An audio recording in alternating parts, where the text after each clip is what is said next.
হাসিনাকে উৎখাত করবার জন্য মিসাইল সমশক্তিশালী সেই লাল বর্ণ প্রতিবাদের প্রবক্তা আলী হাসান জুনাইদ ভাই আপ বাংলাদেশের আহ্বায়ক, আমরা ভাইকে চট্টগ্রাম মহানগর সহ চট্টগ্রাম জেলা এবং চট্টগ্রামের দক্ষিণ চট্টলার তরফ থেকে প্রাণঢালা অভিনন্দন এবং ভালোবাসা জ্ঞাপন করছি।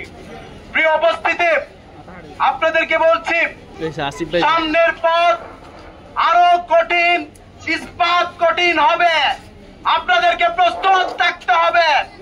আপ বাংলাদেশ আপনাদেরকে বারবার ঐক্যের কথা বলে যাচ্ছে।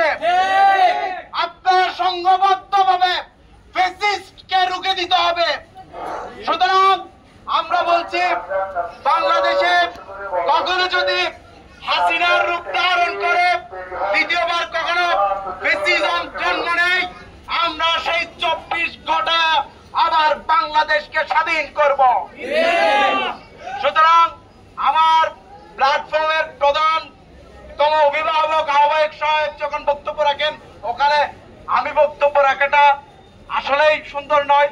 এই জন্য আপনাদেরকে সবার কাছে আমি আন্তরিকভাবে দুঃখ প্রকাশ করছি এবং সর্বশেষ এই কথাটাই বলবো, আপ বাংলাদেশ বাংলাদেশের সত্যিকারের রাজনৈতিক যে ভাগ্য বদলের স্বপ্ন দেখেছিলাম, সেই স্বপ্নটাই বাস্তবায়ন করতে চায়।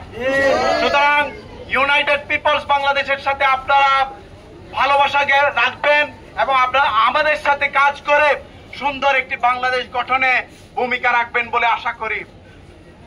এই বলে আমি